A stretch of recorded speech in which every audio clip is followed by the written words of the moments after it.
Hey guys, what is going on? Today we're going to make a privacy YouTuber tier list. We're going to be ranking the privacy YouTubers out there besides myself in a tier list of my opinion on where they should be, how good they are in terms of providing valuable content to the privacy community. This video is just my opinion. Don't harass or be mean to any of these privacy creators. It's simply just my opinion. And before we get to that, guys, I do want to give a shout out to my sponsors. Both TorGuard and Surfshark are excellent VPN providers who are a sponsor of the channel. You can find links for both of these providers in the description down below. If you decide to get Surfshark, I would recommend the best choice package since it includes an excellent service called Incogni, which will remove your information from data brokers that are very invasive, and they will let people dox you pretty much. So yeah, sounds great, right? And if you're not interested in Surfshark, you could check out TorGuard instead. TorGuard is one of the best value VPNs here on the channel. I would recommend their core VPN package with promo code TOWNSPARK2023. You could get it as low as a couple bucks a month, even long term. It's a really good deal. So links will be down in the description down below, as well as discounts. Let's get into the tier list. Now you might be wondering, Tom, how exactly are you rating people? Well, I'm going to be rating people kind of in a way, in a combination of things. One factor is the toxicity level. How positive does this person impact the privacy community? How well do they kind of discuss privacy, but also if they try to put down other creators? That's a very important thing in my opinion.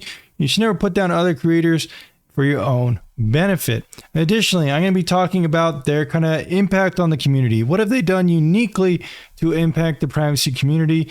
I'm not really taking account of views or subscribers or anything like that. Although when people talk about YouTubers, that's often the only thing they care about, which is kind of unfortunate. But this tier list here is going to be taking into account those specific criteria, the amount of positivity they've brought to space, as well as their impact and what they've specifically done that is unique.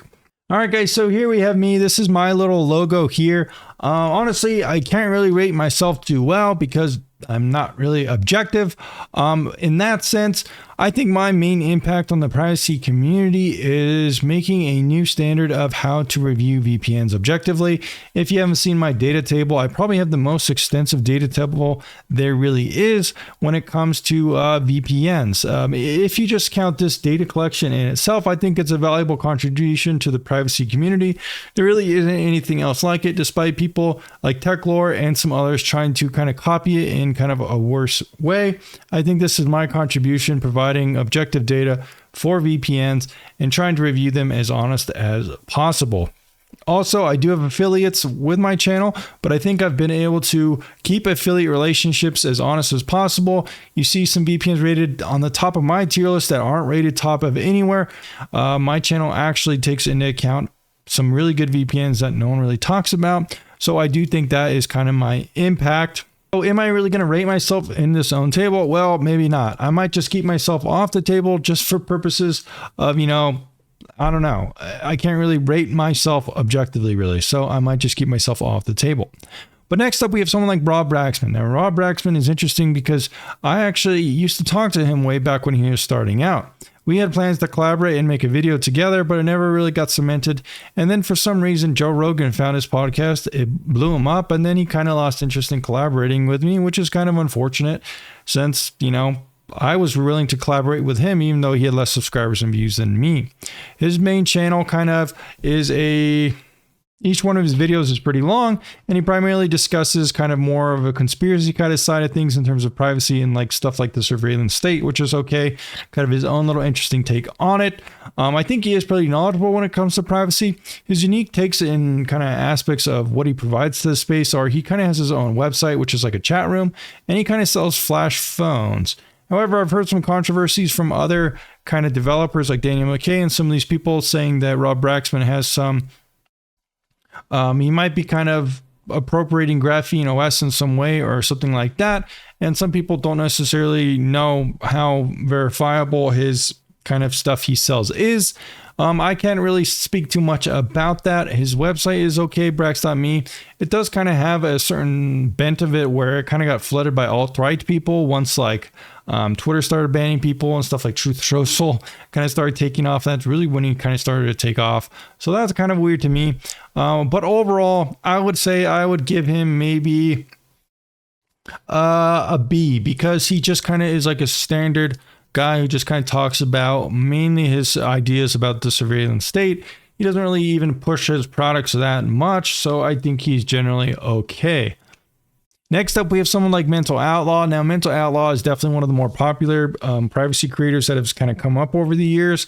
His main contributions are just kind of discussing news and his opinions on it. However, some of his opinions like VPNs and stuff like that, I think in my opinion is kind of regurgitated from other sources. He doesn't really seem to have his own opinion on certain things when it comes to VPN specifically.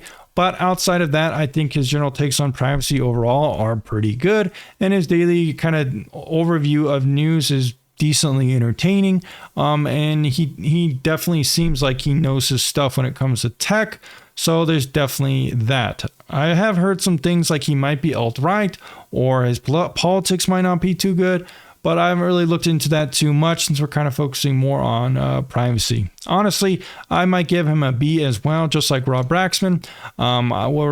Whereas Rob Braxman kind of talks about more theoretical mass surveillance, Mental Outlaw just mainly kind of covers the news. It's not anything that special, but primarily he kind of really gets a lot of views, and that's kind of what makes him special, I guess. But overall, his takes on privacy, whether it's recommendations and things like that, aren't really that unique. Next up, we have Naomi Brackwell. Now, Naomi Brackwell, I actually am going to give S tier. No, it's not because she's a woman. I think it's because she's generally a pretty good impact on the space. She has a pretty positive Twitter account. She has a pretty positive outlook on privacy. And I generally think her videos actually contain pretty good information when it comes to various things on privacy, whether that means which recommendations she makes or how she makes them. Not necessarily always just making the recommendation, but explaining the thought process behind her recommendation and being objective and non-biased. I'm not really quite 100% sure on how her YouTube channel is monetized. It seems to kind of be backed by some kind of nonprofit or something like that. So I'm not necessarily clear if she's an employee or if she's making money. But overall, I think she is probably one of the best privacy creators on YouTube. Naomi, if you ever see this video, I'd love to do a collaboration with you if you'd ever be interested. Of course, next up we have Techlore. Now, Techlore is actually probably one of the first ones on this list. He definitely was one of the first people to start making privacy-related videos on YouTube. Primarily back then, he was just shilling NordVPN as much as possible, whether that means like 3 updated reviews a year.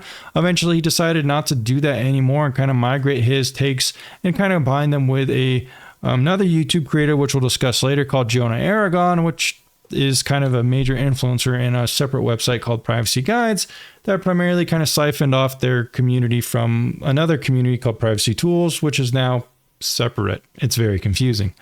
But Techlore himself, is he a very good privacy creator? Well, I don't really think so. One of my biggest problems with Techlore is I don't think he has a positive impact on the space. And in fact, I would go so far, compared to everyone here, I actually think he has a negative impact on the space.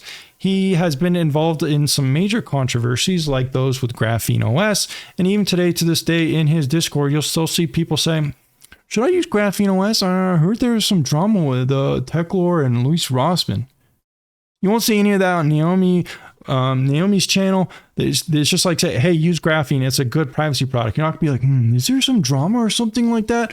Part of that is because Techlore made an hour-long, pretty much like diss track about the owner and kind of developer of Graphene OS. Well, it's not an owner, it's an open source project, but he made a pretty much hour-long video, and the last 10 minutes is pretty bad. He's just kind of complaining about how Daniel McKay kind of criticizes companies like PayPal for fees. He really did a lot of stretching there for that one. He never apologized for that video. He never took it down. He's very snarky and passive-aggressive in weird ways.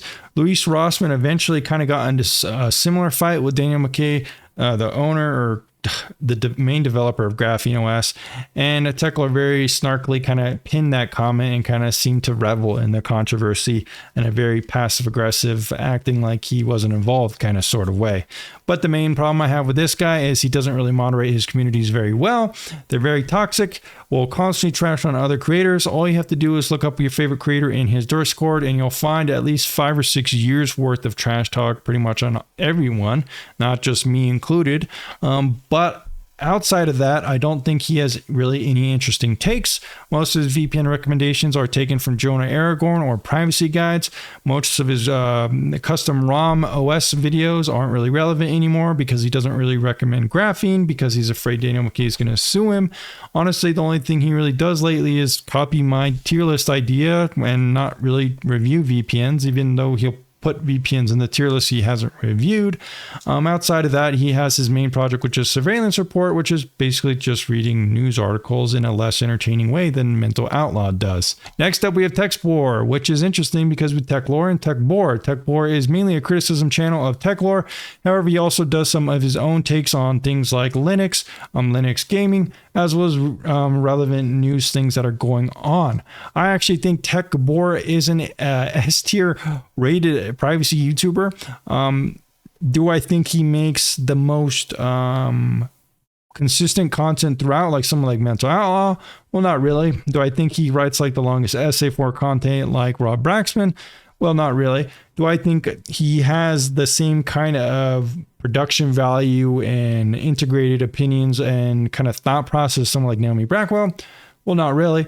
But what I do think he does have is unique opinions, and he has really good criticism of Techlore. But that's not the only thing. I think he has generally seems like a pretty cool guy that does seem to know about privacy. Some of his Linux videos are pretty good, and I generally think he has a lot of potential. And he's not afraid to speak his own mind and criticize other creators, whether that be Techlore or someone else like Chris Titus, when they have bad takes. And he's a smaller YouTuber, and I always like giving more attention to smaller YouTubers because I do think it's a valuable thing for other creators to help other creators. He's also backed me up in a couple comment sections and things like that. And overall, I think he seems like he could be, making more and more good videos. I think specifically lately, his take on the Apple issue and the various leaks regarding Apple was pretty good. Next up, we have The Hated One. Now, The Hated One is a YouTuber who kind of makes more of like, imagine if you took Rob Braxman with his kind of mass surveillance videos and then you kind of like got some German guy to narrate it and then put all this like weird B-roll. That's pretty much The Hated One. I'm not a huge fan of him personally. I've had some issues with him in the past, which he never apologized for. And he always kind of has this like general like woe is me kind of approach, saying YouTube hates him, but he like takes $2,000 to $3,000 a month from people on Patreon and maybe makes like one video a month. Outside of that, though, his videos are okay. I'm not a huge fan of his Cruise Got video because I'm not really sure how much truth there was to that, since I don't know if it's really as bad of a company as makes it is to be. But there you go. That's where I would rate him. Allthingssecured is just another YouTube channel out there, kind of a generic privacy advice. I don't really like his content in particular because it's nothing really that special. It's very generic. It kind of reminds me if you took a website like CNET or one of these other bigger magazines, hired some random bald dude, and that is kind of like his channel. When you find someone recommending stuff like 1Password or some of these other things instead of Bitwarden or something like that, well, it just seems like he's kind of making money from privacy products that aren't always the best. Well, that's just my opinion anyways. I haven't really found any unique takes or any positive impact his community has really had. At least he's not as toxic as Techlore though. So maybe we'll move him to C tier. Next up, we have this guy with a serious middle part called Jonah Aragon.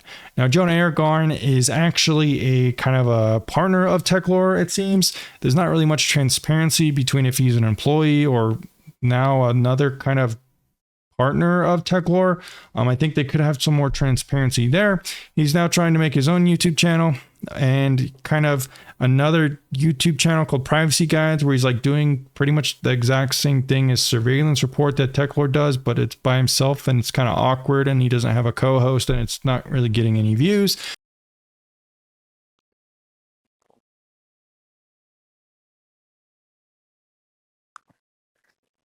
I'm your host, Jonah, and I just want to say before we get started, Happy New Year, everybody. We're privacy. Sorry. Outside of that, though, he runs Privacy Guides, which is a pretty much like a bookmarkable website which you can find recommendations on. However, like I said in the beginning of this video, the community kind of was siphoned off from another community called Privacy Tools, which was created by someone else. That guy eventually kind of went AFK for a year they managed to take hold of his subreddit, close it down, and migrate it to their own kind of platforms. There is a lot of controversy involved in that, and the privacy guys, people really get pissed off if you take one side or another, and I'm not going to do that in this video. I honestly think that if they are so confident in their ability to grow a community and hold a community, they should just give back the original community to that guy and keep their own. But that doesn't happen, which sort of proves my point that they're intentionally siphoning off that community to their own, and I don't think that's a good look. Additionally, I think Jonah Aragon could have made a name for himself on his own channel without having to kind of tack on himself with Techlore. I've seen some comments in Techlore's Discord that people don't like this guy and they don't really find him that personable or interesting in Techlore's videos, and if you look at Techlore specific videos with this guy, they don't barely get any views compared to videos just with Techlore himself. So yeah, I'm not really sure what his impact or contributions are to YouTube necessarily. I might give him a D as long as Techlore. The good thing about Jonah, I think he's slightly less toxic than Techlore. He might be slightly less narcissistic or slightly less of a sociopath. That said, Jonah, if you're watching this, I mean, you have to admit I gave you a fair shot. When we were first talking, I asked you if you wanted to come on my channel. We could discuss privacy, what we agree on and disagree. Seeing how he barely has any subscribers and not many videos or much of a community on YouTube, I thought this was a nice way to kind of introduce him to the community, and we could even be friends. However, he said he didn't really agree with me about anything when it comes to privacy, which I don't really know how that's true, especially since my number one rated VPN is Proton VPN. His number one rated VPN, as far as I know, is Proton. We're both liberals. We seem like we have a lot in common. However, he seemed to have no interest in doing that, which leads me to believe he's just under Techlore's thumb and doesn't want to associate with people Techlore doesn't like. So once again, he just seems kind of like Techlore's little crony. And I honestly think that if he made a name for himself on YouTube outside of Techlore, he would probably actually have more success doing so. I'm not really sure though, because I don't really know the guy and I can't really get a good conversation with him. He's always kind of like a little bit trolling, or, you know, he'll just like say, hey, did you know about this? And you're all like, I never heard of that. Or, you know, he'll just kind of play dumb or something like that. I think that's kind of like his thing. But there you go. Anyways, guys, these are my recommendations for the best privacy YouTubers. Check out Naomi Brackwell. I think she's excellent. Check out Techlore if you want some kind of funny little clips and contributions about some of the other creators and his own take on the Linux and privacy communities. I think that is kind of interesting. Check out Mental Outlaw, Rob Braxman, if you want some of their takes. And yeah, that's about it for this video. I'll see you again very soon.